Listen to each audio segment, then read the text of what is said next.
And yeah, we discussed previously that I tend to think on my feet a little bit, and I've got a little bit comfortable with doing landscape. I can get my head around it quite easily, but this one stumped me a little bit. Yeah, so. Hello and welcome to another episode of the Sketchwave, our weekly show where we talk all things Procreate. And as always, my name is Joel, otherwise known as JoelCreate, and my co-host for the show is the one and only James Julier. James, how has your week been, mate, since we last spoke? Yeah, pretty good. Nothing major, just catching up on stuff really. Yeah, I've got my course is reopening again, the registrations for that. That's awesome. This week, so that I'm kind of busy doing a bit of the preparation work for that. So how are you? Have you had a busy one? I am knackered from just a very short trip away, just absolutely shattered. Took the week off work this week and also now just trying to catch up on content as well. Like for typical me, I'm usually like 5 or 6 videos ahead in Patreon and I'm like only 2 ahead. And for me, that's like an alarm bell just going off back here. Like, dude, you need to crack on, like get your head down and crack on. It's not that I haven't been doing it. It's just so many things have been popping up lately that have just taken away from it. So I'm trying to calm that guy on my shoulder a little bit, who's a little bit frustrated and a bit all over the place. One thing that has been very frustrating this week, and I want to cover it because it's just slightly newsworthy, and it has been extremely frustrating for consumers as well as creators. Did you hear about the design cuts closure? I didn't hear about it. You sent me the article related to it, and that's the first I've heard of it. It's not something that I use as a creator. But yeah, you told me about it, so yeah, it's news to my ears. Yeah, it has been all over my feed, and the kind of sort of mess really, and the output of it for creators. So, Design Cuts is a website where it was quite a well-known website as well, where they used to sell a lot of digital assets. It was like a marketplace, and it was facing a lot of financial difficulties. You know, there was. I believe board members that weren't even taking wages for a prolonged period of time. And it was because of like hosting costs, the Amazon hosting costs, that the bill just kept getting bigger and bigger and bigger. And they were facing some really big struggles. And they were actually bought by a company called Creative Market, who acquired the Design Cuts brand and its original products as well. But then as soon as they bought it, they just immediately closed it. So out of nowhere, Design Cuts disappeared. So everybody who'd bought content, so essentially a user who's, like most likely listening to this, could buy assets, whether or not it was brushes, textures, so on and so on. Just a marketplace for digital resources that were primarily based around the, digital art kind of area, no doubt in other sort of sectors as well. But they closed it immediately. So the aftermath was that creators didn't know, and so creators were told it's gone by a lot of the time by their viewers and customers that, hang on, where's it gone? And then as a result, the whole sort of creator sort of side of it, everybody then had to go about trying to solve this problem of externally and themselves, of how to go about providing the content again to those customers, but through their own means. So it was quite a big mess for creators to have to tidy up. And also you kind of worry for them and think, did you keep hold of the original of these assets? Whether it's just a palette or a texture or a brush, for example, those files, did you keep hold of them? Are they on a hard drive somewhere or anything like that? You just hope that they were available. Yeah. And then there's other questions involved that I don't know the answer to currently, is, are those creators going to be paid up until the point, of closure and, the money that they're owed? Everything else that's going to go into that very, very messy situation. I kind of only brought it up because I thought it would be kind of a good PSA, because again, as I said, if you are somebody who bought a lot of content from Design Cuts, a lot of your favorite creators will have put up sort of solutions to the issue of the closure of the website. So a lot of creators have provided alternative portals or whatever it may be to try and resolve the issue and get people the content that they're still owed. Because again, the lucky side of it, in a sense, from a creator point of view, is that if you do have those resources as long as somebody could maybe provide, proof of purchase with an email or something like that. It's just an email back with the file attached kind of thing. And, that's quite lucky that can be solved. It's just the admin side of it. So be patient if you do message any of your favorite creators and they're a little bit swamped, because I know there's a lot of big names on there that would have been absolutely swamped by messages about the closure. So be a bit patient with them. They are people, remember that, at the same time. They're just individual people. So yeah, bit of bad news to start off, but let's turn it around. Let's turn the ship around, because I think a good bit of news is that we spoke in a previous episode, didn't we, about things that we avoid drawing. And two things came up: cityscapes and characters. Yes. And then we haven't even sort of tried to sort of work in parallel to each other, but within a short period of time, you posted a cityscape and I posted a design that had a character in it.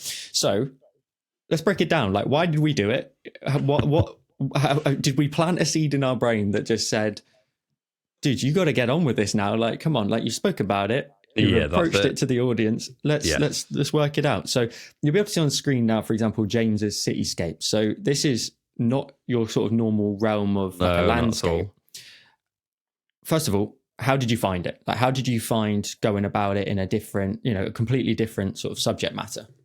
It was pretty tough. In trying to find an approach, because I was quite nervous about doing it. It's not my field of expertise, shall we say. I like doing things that are quite easy to just get wrong in a way, whereas as soon as you start dealing with geometric shapes, as we discussed previously, then you run into potential issues, don't you? So I tried to find something that would be primarily just like a silhouette, with kind of misty, foggy, smoky kind of atmosphere to hide a lot of the architecture, and then it to be kind of glowing lights and windows, and so in some senses it was familiar territory for me, because it has a lot of the same kind of calling cards of some of my other kind of approach to landscape. So, and they in the past, for example, do kind of layers of different mountains, partly obscured by mist, or I might do kind of glowing lights in mist as well.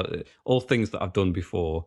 So it's trying to find some of the things that I find comfortable and then applying them to this new subject matter. But like you say, I think one of the reasons to say it out loud is that it puts that pressure on yourself, doesn't it? I think it's useful to say it out loud sometimes, because then you feel, obligated a little bit to live up to your word, which was, in this case, it was good. I do plan on doing more architecture and more cityscapes. I'd learnt a couple of techniques doing this one, made a few mistakes, and then I can hopefully apply them to the next similar kind of themed one and make fewer of those mistakes. It's tricky, I think, when you're embarking on something totally new, and it took me way longer to do the filming of it than it would do normally. It took me like 2.5 hours, 3 hours. Really? By the time was just for the filming. Then the editing, there's a lot of editing, but the editing wasn't so bad, because it's like, well, I'm cutting that 45-minute segment out, and then this 20-minute segment out. So, so there was whole sections that just I had to just go backwards on and go backwards on. So by the time I've edited it all, got rid of the mistakes, there was far less to actually edit in the end. But yeah, it was uncomfortable. I scrambled to your YouTube channel as you just said that, thinking, Christ, did he put out a 3.5 hour tutorial or something like that? So you cut it all the way down to 45. Do you want to like go into the kind of mistakes and sort of talk through kind of the processes in it? Because I think I only asked that question because I think if we're going to go on this kind of development route of our like not changing the content to a fundamental level, like that we go in a completely different direction every single week. No. But if we're going to do these things, it's really, I think, good as well for our audience, especially if they're now going to, if one of your subscribers has solely followed you, for example, say for the last 5, 6, 7 years, they're on the same journey that you're on. So I think sometimes the mistakes are as important to understand to then know what not to do. Yeah. For me, the something, that was a few areas, but one of the areas I found difficulty with was the window arrangement and size and positioning. I found I did windows that were too close together at one point, and then when I tried stretching them and maneuvering them as blocks of windows, they just didn't look right when I shrunk them down. And so I tried a few different versions of that.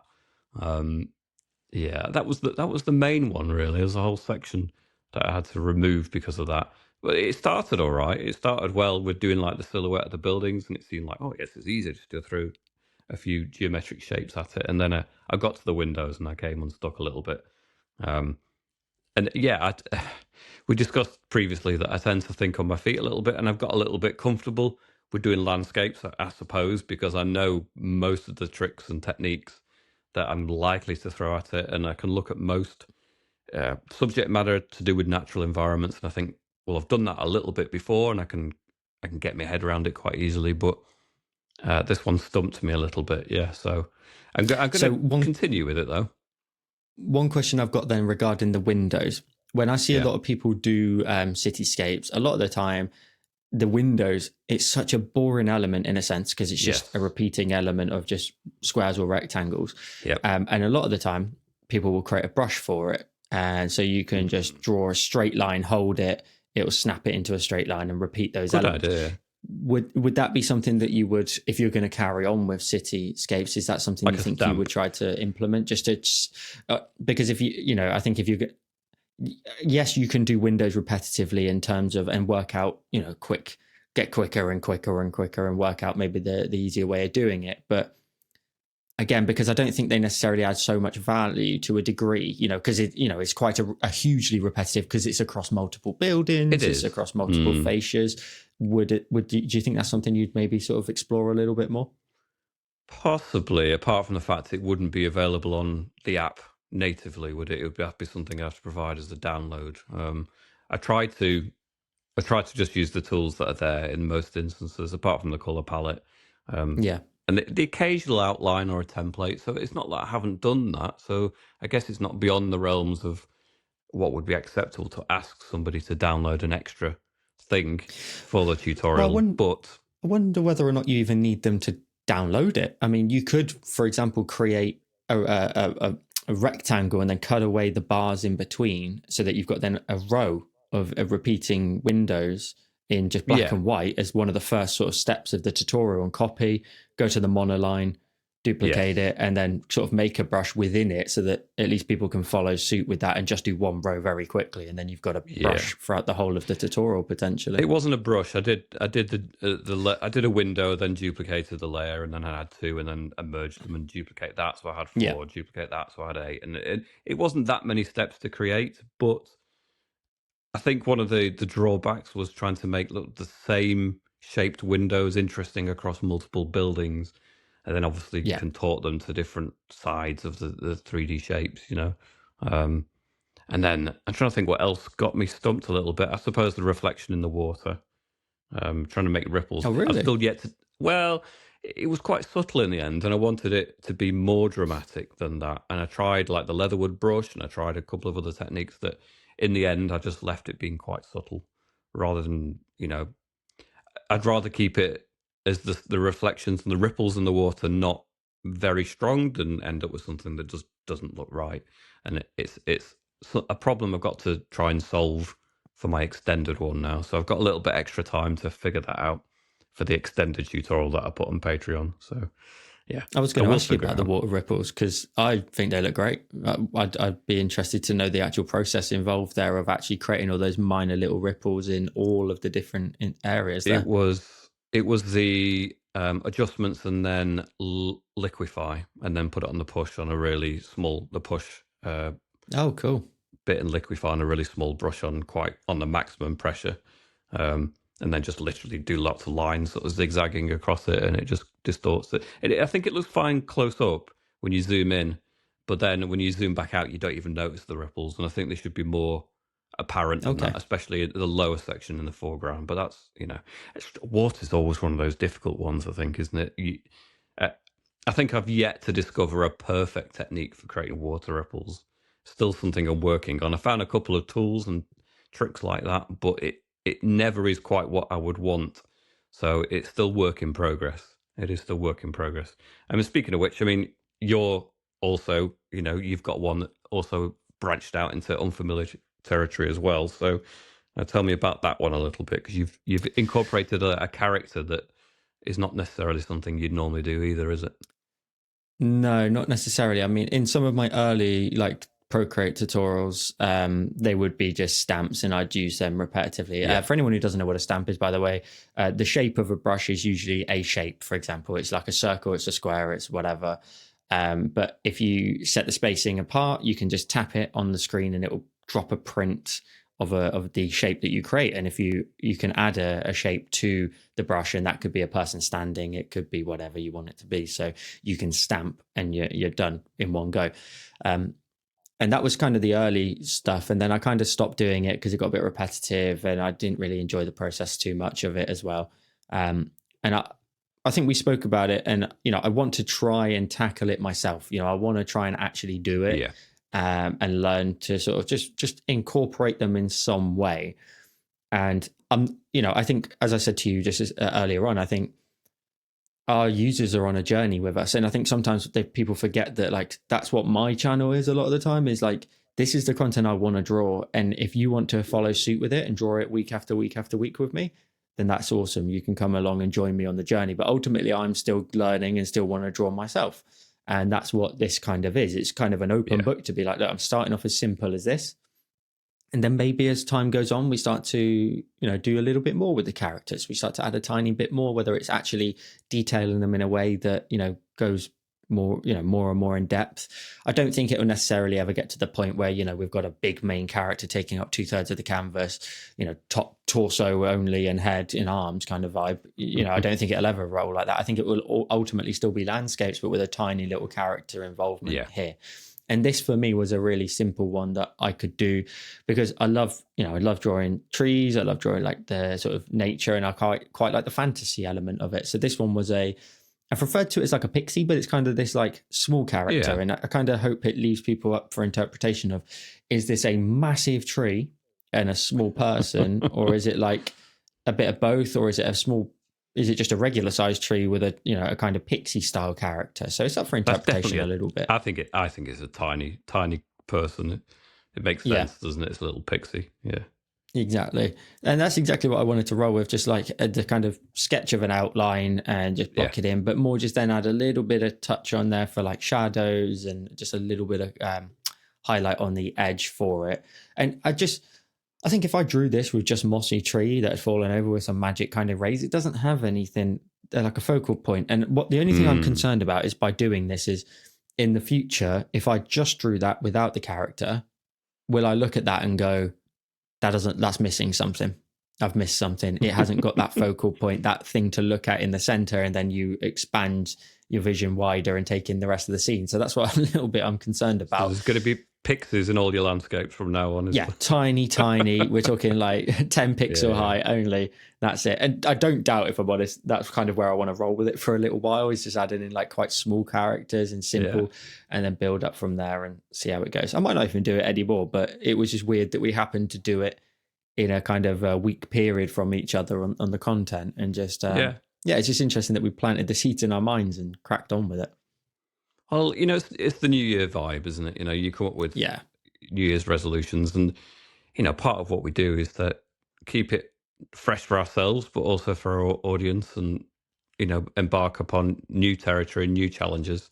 Because, like I say, some people will have been with us for years, and you kind of have to honour that a little bit and keep taking them on a journey, and not just repeat the same things that you've all done before. And it would be very easy to do that. I mean, algorithm aside, and the fact that the channel would probably dwindle if it gets too repetitive. You might get a number of people that have just newly arrived, but you have to assume that people are able to plow through your old content, and so therefore you need new challenges, don't you, and new things. But like you said, it needs to be interesting for us as the creator, the artist too. So a new challenge is a good thing. I like the idea of a challenge, because I think that you can get a little bit too comfortable in your niche, and just produce the same things again and again. So 2025 should be an interesting year if we both. I mean, I don't know about characters myself. I think I'm still going to leave that on my don't want to do list. I've done a couple actually. I've done a couple recently, but not people, not humanoid characters. So So what would you want to do? What would you, have you got any ideas of what you would do next if you were to return to a cityscape? Have you like it, and also do you feel like that's something you're going to kind of do on a, not so much a weekly or maybe bi-weekly, or is it like a monthly kind of thing, or are you just going to roll with it and see what you feel like drawing at the time? The latter. I'll probably will just go with what I feel like drawing at the time. But I've got some ideas. I quite like the idea of, do you know, the kind of the long exposure where you got like cars that will leave like trails of lights on a long Yes. exposure photograph. I was looking at a few reference images, thinking I would do that, but I was trying to think of a way to create that smooth line of the long exposure. Because to get the light and the colors and the general effect is one thing, but then to keep that, because you wouldn't really get much of a wobble on the line on the images that I was looking at as potential references.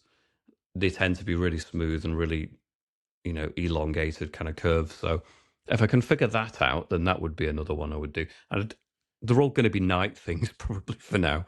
I think the challenge of doing a daytime cityscape is a little bit beyond me at this point. At least at nighttime, you're dealing with silhouettes and you're dealing with lights. Um, and honestly, I think it's kind of more beautiful than doing a daytime cityscape anyway. But I Yeah, can use that as the I excuse agree. for avoiding having to do every single little architectural detail for now. Well, that is exactly what I did with mine, because there's like a foreground tree on the right hand side, and it just has the tiniest little bit of lighting on the edge Yeah. of it where the beams are coming through, and it's like when you do a dark scene, you're fully in control of like saying where that darkness is and where Yeah. the light source is, and you can just say no, it only shines on this teeny tiny patch because in the gap of the canopy, and you come up with the whole That's story, it. and you're like, right, it's justified now. You don't have to come up with it, and I think I'm looking at mine now, thinking, what would that look like in a daytime scene, and like the difference of the vibe and like to it. It's not going to have that kind of the contrast of the lighting makes it kind of magical, and I think that's the same with the cityscapes as well. Like you get those beautiful glows, and you've done it like lovely with the windows and all the different colors. And I still feel like, and it's so interesting. I don't know if it's just like a color kind of theory kind of thing to it, but when I look at that tutorial, if someone put that in front of me, like your one I'm talking about, and said, this came out this week on YouTube, who made this, I still know it would be yours. And I think it's the element of like the overall color tone, it being quite cool, and then a warm light source. I think we've been doing this show for so long now that I can always just see those kind of those. It's not patterns, it's just a style. It's just a preference, and I think it's great. I think I could see the balance of the warm and cool tones. Which did you use the light pen for some of those like warm, street lights? I did, and on the windows. I mean, the windows were they used the alpha lock. Oh no, there were layers on windows, weren't they? So yeah, it was the alpha lock for the windows. But then in addition to that, I would use the light pen on top for a touch, and all the orange lights at the kind of street level are the light pen. It's just such a beautiful brush. I think it. Go on. No, go on. Sorry. And that was it. That's all I was saying really. The light pen and using alpha lock and the add blend mode as well for the windows.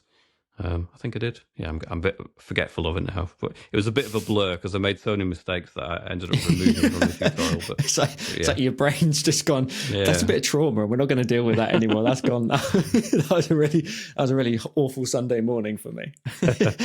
I was going to ask whether or not you experimented potentially with like the bloom effect for something like this, and seeing that kind of haze come into the scene at all. Yes, I did actually. Yeah, the light, the windows had used the bloom on that, so that I did alpha lock the layer, so that the windows were there, and then you could brush over, it was a soft airbrush, just brushing over the windows with a light color. But then once I decided which lights were going to be shining and lit up, then take the alpha lock off and then use the bloom, and that just blew out the lights on the windows and gave them a little bit of a glow, which was really cool. It's a really cool effect, and I'd be interested to see how this actually looks on top of this. Is if you were to copy all of the canvas and then paste a whole new layer at the very top and set that layer to lighten and then blur the layer, it would come out like super like hazy, and it'd be really interesting to see how this would kind of look. Because I remember you saying about that Tron city style, wasn't it? It was Tron. Yeah. I kept saying the other one. Is it Blade Runner? I kept saying, or was it vice versa? Got cool. Well, either what. Blade Runner, I think, is probably Tron is very, very, very stylized. Yeah. and less Earth-like, whereas Blade Runner has a kind of Earth cityscape feel, but with some neon lights and things like that. So yeah, it'd Gotcha. be more Yeah, Blade Runner.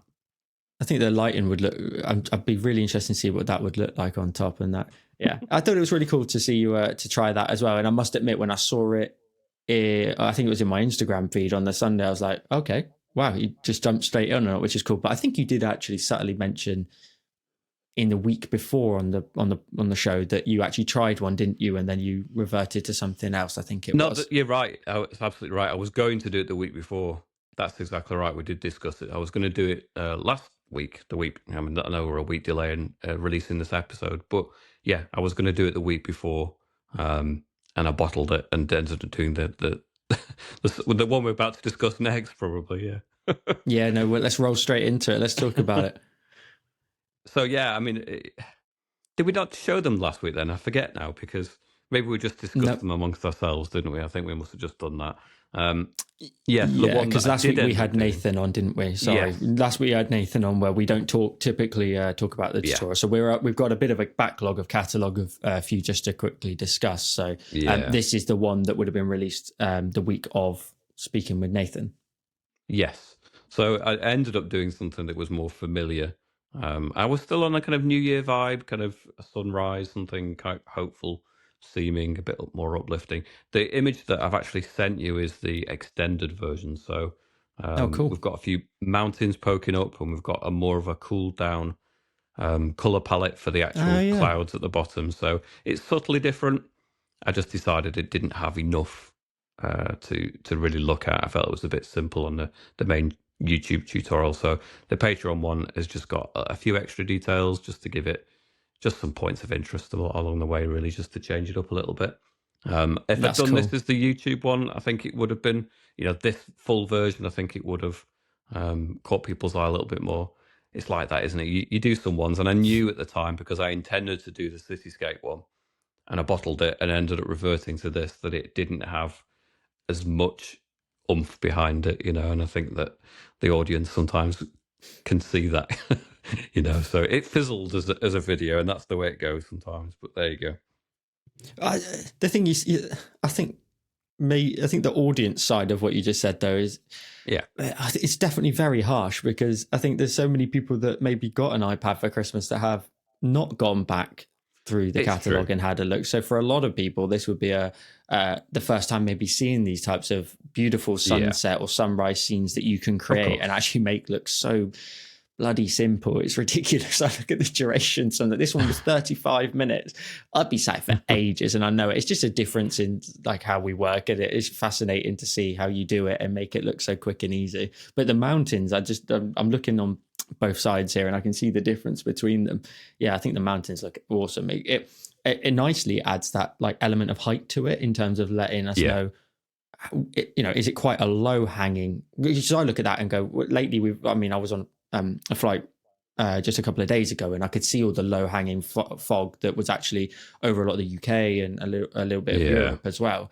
And you could literally see this from above. So that's kind of why my brain's maybe gone to that. Or, they're just epically high mountains that are just ridiculously high into the sky. But I think it's great. I think, again, I always say the way you managed to create such a visually striking design, and actually, like, for a lot of people will look at it and go, wait a second, someone drew that. I think that's always typically the reaction, or I see that in the feed anyway and go, bloody hell, he's done it again.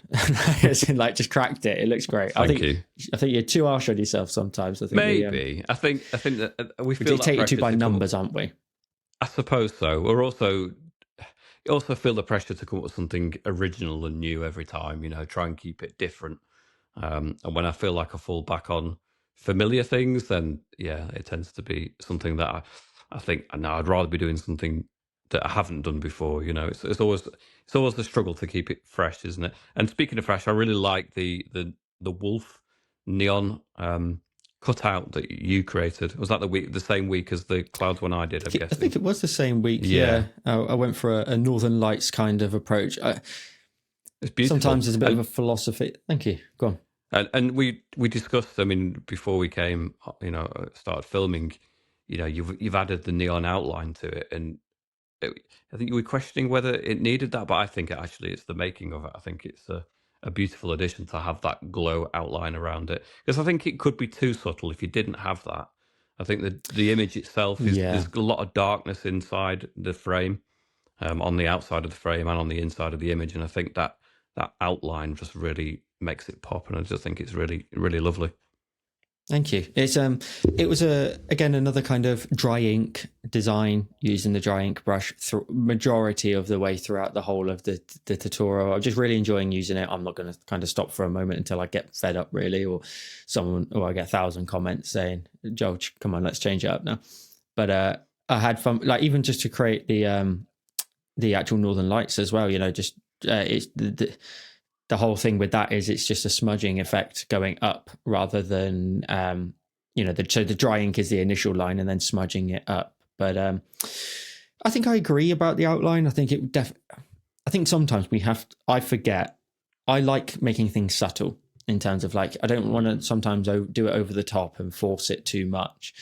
But I think sometimes that's maybe my own preference leans too much towards that, and sometimes maybe we have to nod to the obvious to a degree, which I guess, as you were just saying there, that outline of the actual wolf as well kind of just makes it, front and center, really puts it in your face and says, this is what it is. It's inside the silhouette of the wolf. And, here's a landscape inside that kind of crop. And I must admit, it's to a degree, it's not like a unique idea to a degree. These are done multiple times. Whether it doesn't have to be.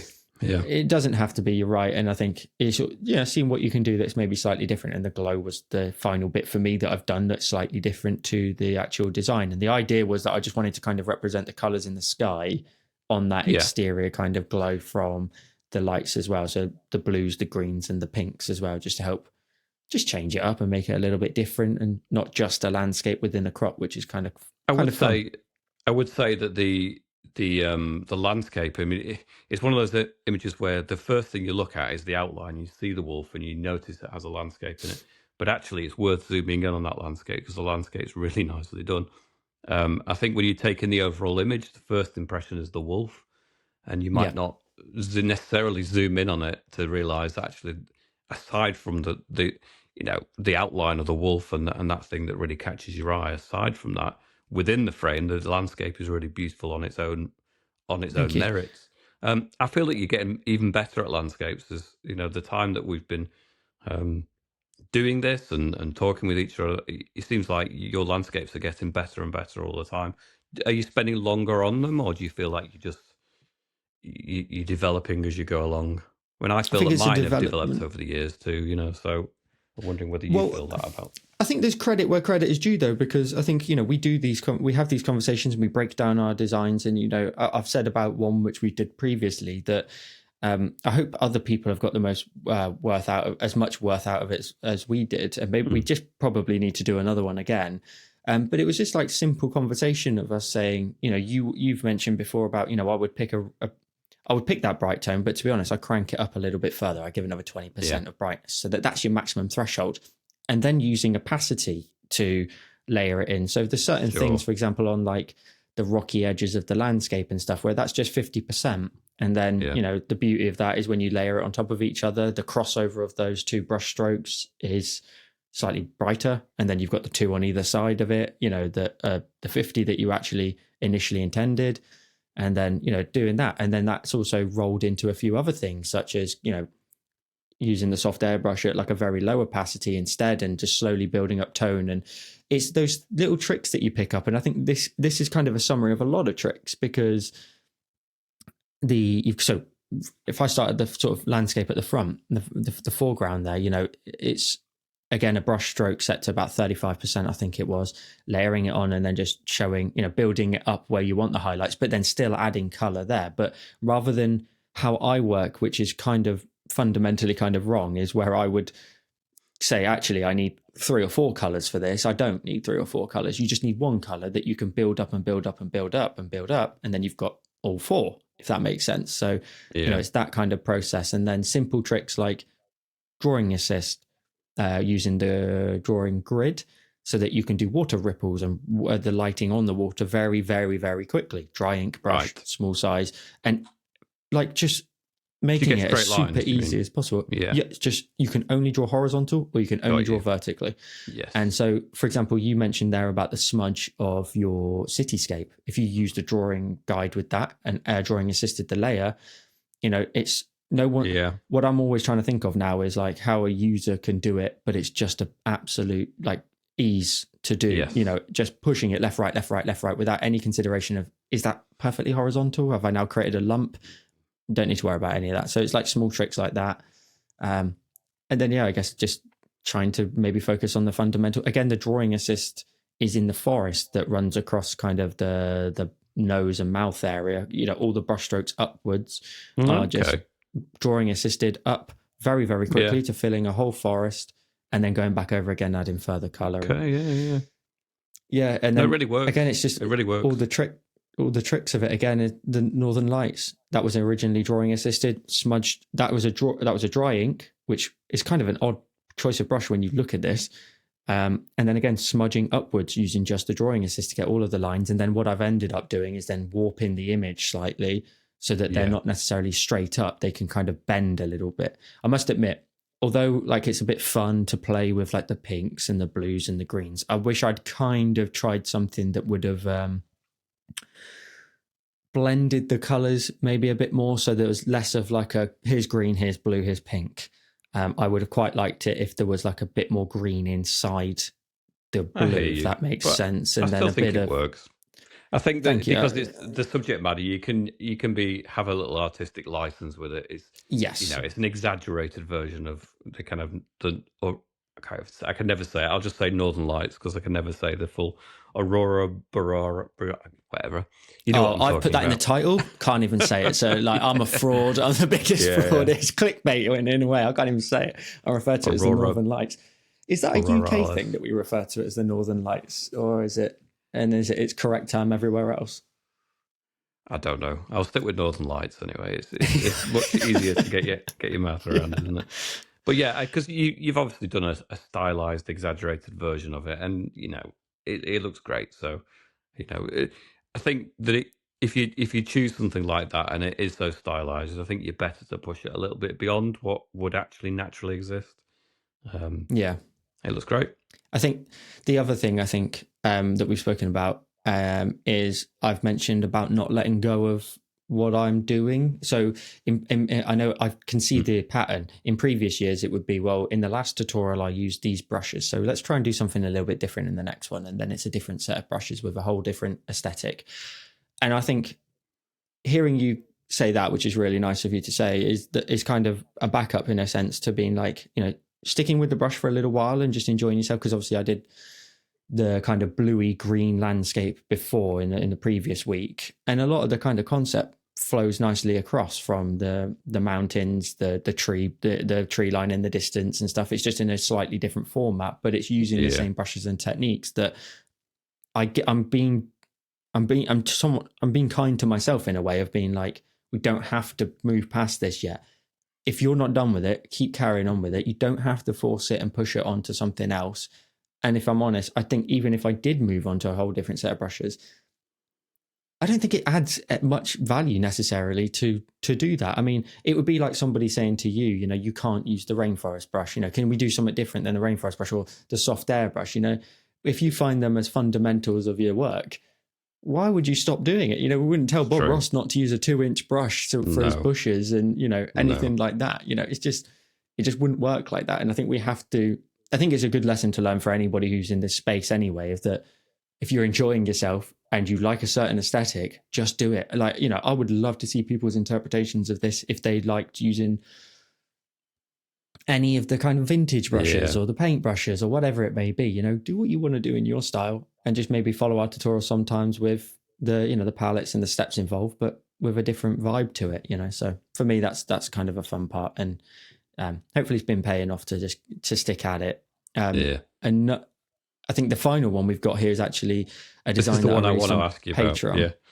I want to ask you about this just because I'm an obsessive kind of. I follow a lot of stuff about UFOs on YouTube and the like. And have you been following all the drama about the drones and all over the world? It seems, Yeah, it's I mean, this was not recorded at that kind of. I don't know actually. Maybe I'll have to go back and have a look. But no, it's very interesting to hear all that kind of. Are you someone who likes a space kind of conspiracy?